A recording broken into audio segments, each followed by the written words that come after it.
earlier.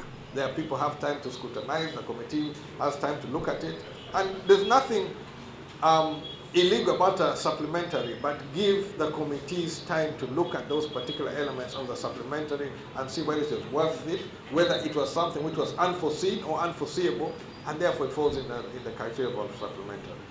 But it's a very unfortunate practice which is becoming more and more frequent in Parliament these days.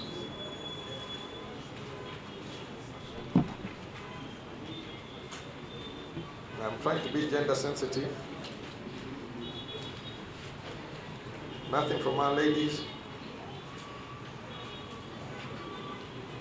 So, let me once again wish you a very Merry Christmas and a prosperous and successful 2024. Year address. As the year comes to a close and we reflect on what has transpired, it is most important to have a clear vision of where we are heading. Prior to the COVID pandemic, the party had sought to embark on grassroots mobilization. Subsequently, after the 2021 elections, the party has been able to have some high-level consultations in different regions as a precursor to rebuilding the party and to have functioning structures right from the branch to the top organs of the party. Following the tragic death of Colonel Akena, I led the Congress fraternity in the by-election where we focused to mobilize and deliver victory for UPC on the 6th of July 2023. The victory is an inspiration that has helped the party to gain momentum.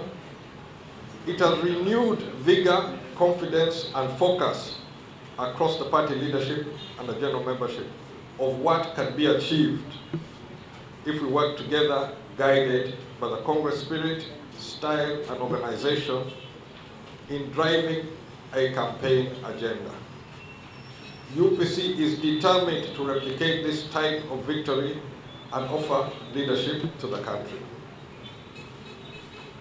After the Independent Electoral Commission launched the roadmap for the 2025-26 general election on the 2nd of August 2023, we as UPC launched the UPC National Mobilization Tours.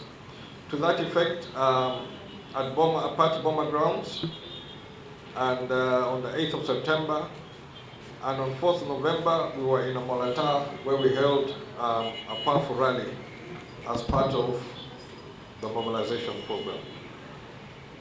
All these mobilization tours are a pointer to what lies ahead for 2026. And a lot of such activities are to take place across the country in the forthcoming year in 2024. This kind of process facilitates the recruitment of new members as we retain and consolidate the ground, and with all membership nourished by UPC core values. As the party mobilizes and recruits new members, it is most important they're transformed into well-trained cadres. As such, we have re-established the UPC Ideology School, which is tasked with teaching the history of the party and its ideology, beliefs, core values, policies, and programs, with a special focus on youths who have been recruited to join the party and need mentorship. I want to commend all partners who have continued to supplement this mentorship and training role. At the leadership level, we are finalizing the UPC national program, which includes streamlining our membership and renewal of party structures, thereby creating an opportunity for members to participate in framing the destiny of the party and country.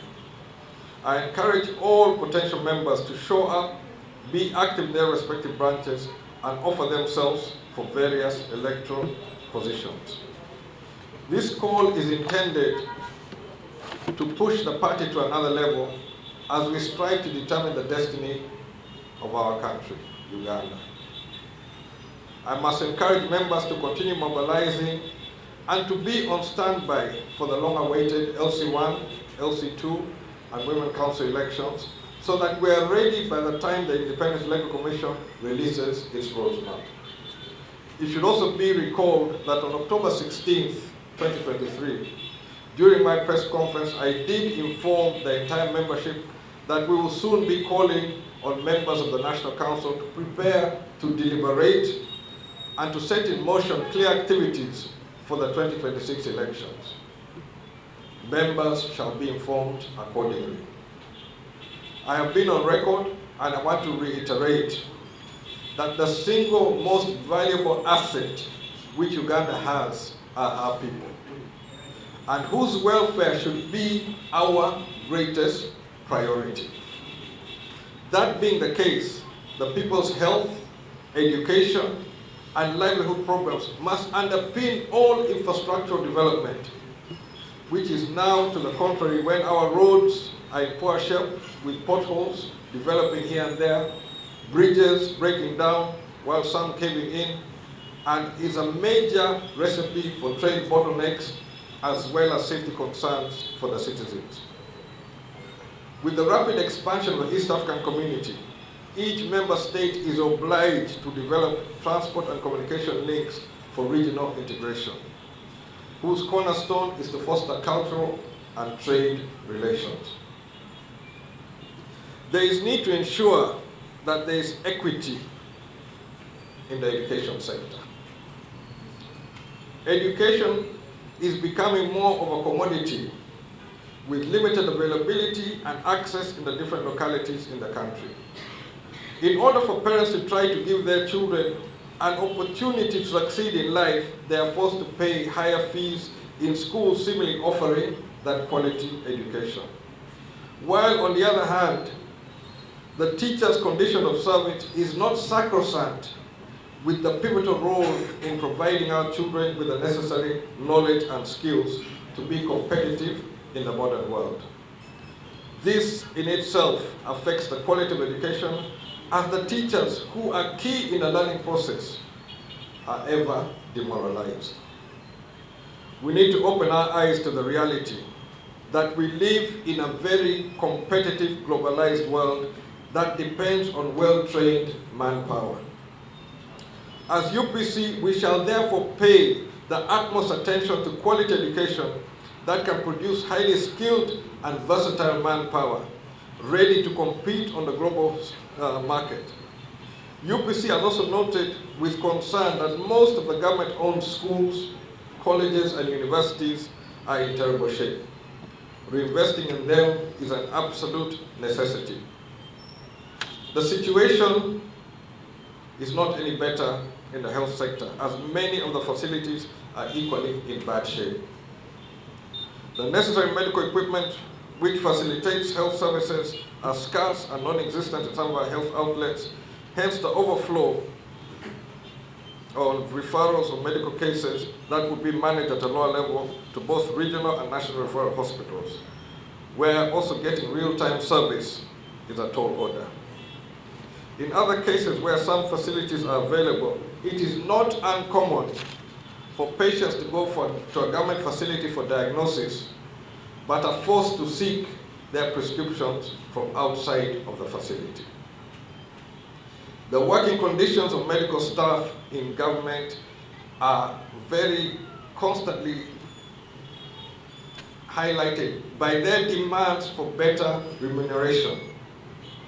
UPC recognizes that the medical workers are on the front line of preventing diseases from devastating the lives of our citizens across the nation. I will seek to domesticate the Abuja Declaration on Health that recommends that governments in Africa to be spending at least 15% of their gross domestic product on health. UPC recognizes the greater focus and concern needs to be put in the agricultural sector as it provides a livelihood to a majority of the citizens of Uganda. It is important that we adequately and effectively utilize our natural advantages in various areas in the agricultural sector to supply the regional markets. There is need to provide necessary support to the sector to ensure that we do not compromise on our quality and standards of agricultural produce. The recent rejection of some of our products by our immediate neighbors, that is Kenya and South Sudan, on poor quality grounds, are clear testimony that we erred on the move, and this calls for restoration of key institutions that used to ensure that standards are kept. Because as we seek to enter other more lucrative markets, they have even greater standards which have to be upheld. As UPC, it remains our duty to ensure that the farmers should get access to good quality agricultural inputs like seeds, fertilizers and drugs, and not be left to the mercies of unscrupulous businessmen in both the supply of inputs and the offtake of the produce. More effort is needed towards providing farmers with better knowledge and skills to increase their productivity and also to be able to engage in climate-smart agriculture. UPC holds the view that Uganda needs specialized financial institutions to support the farmers in ways in which the cooperative bank was able to support the cooperatives to produce and market that produce, to purchase and market that produce. We believe that there is need to revisit the concept of specialized marketing institutions, i.e. improved and updated marketing boards, to help find better markets for all our produce, as well as instituting and facilitating commercial attaches at foreign missions. On this point, I want to stress that it is not through appointing individuals or jumping on planes going across. We need a consistent effort to market our products. And therefore, we need institutions and not individuals who are going to be carrying out this important task, as it plays an important role in how we're going to improve the livelihoods of our citizens. Our focus in the coming year will be geared towards laying a vision that will see Uganda developing equitably and at a much faster pace, where all its component parts can be engaged productively in the betterment of the citizens of this country. As we mobilize and constitute the party structures, UPC will be laying out its vision for a better Uganda and inviting citizens to boldly participate in realizing that just, peaceful and prosperous Uganda, where all its citizens have equal opportunities and equitable access to national resources. To the members of the public, you need to be very vigilant while marking these festive celebrations. The ugly scenes of road accidents across the country, the Freedom City stampede on the eve of 2022, as well as the recent bomb blasts, remain fresh in our minds. All road users are encouraged to respect a high degree of road discipline, as our roads are always overwhelmed during the festive seasons with a lot of movements of both people and goods. As you spend and shop for your Christmas celebrations, I encourage you to save some money and be mindful of the times ahead, which includes, but not limited to, school fees for our children. As I conclude, we have comrades who passed away in the course of the year, who will not be with us this Christmas, and I'd like to send our thoughts to their family members.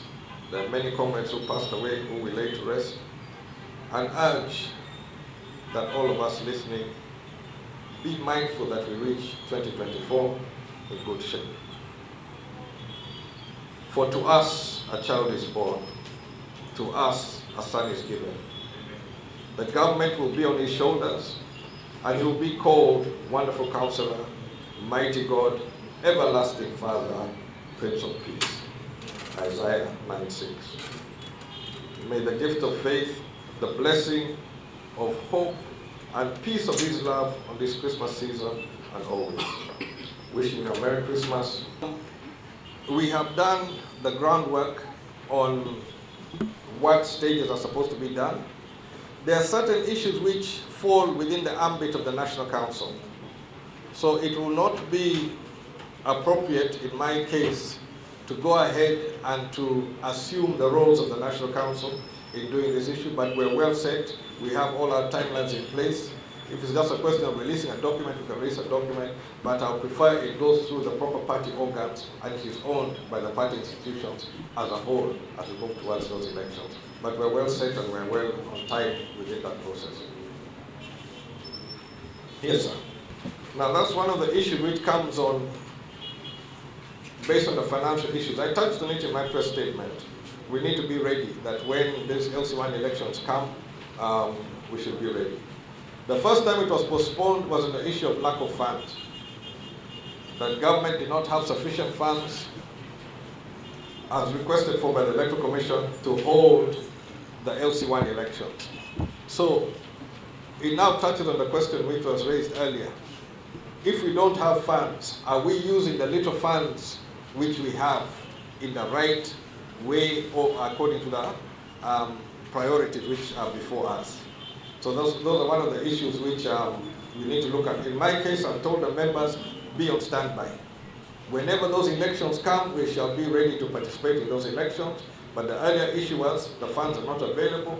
Therefore, we wait to see, and the extension which was given us for 6 months, this next extension will also be 6 months before it has to come back again. And then from there, we have to see what happens. Yes, sir. Realizing that you're not going to be in that office in perpetuity. But when you're there, you should be able to execute your duties without undue influence. So it's important that that office carries with it that support, and even after you leave, you're going to be comfortable, you're not going to be compromised in that particular instance. What came out wrong is the timing. As you mentioned, we're going through a crisis. There's an issue of we're not being able to meet some of the financial obligations, and at this time, is it the right time to be buying very expensive vehicles for people, and some of whom, by benefit of the offices which they hold, do not require this particular vehicle at this time. So we need to try to balance between the two issues. The office of the speaker and the timing of such issues.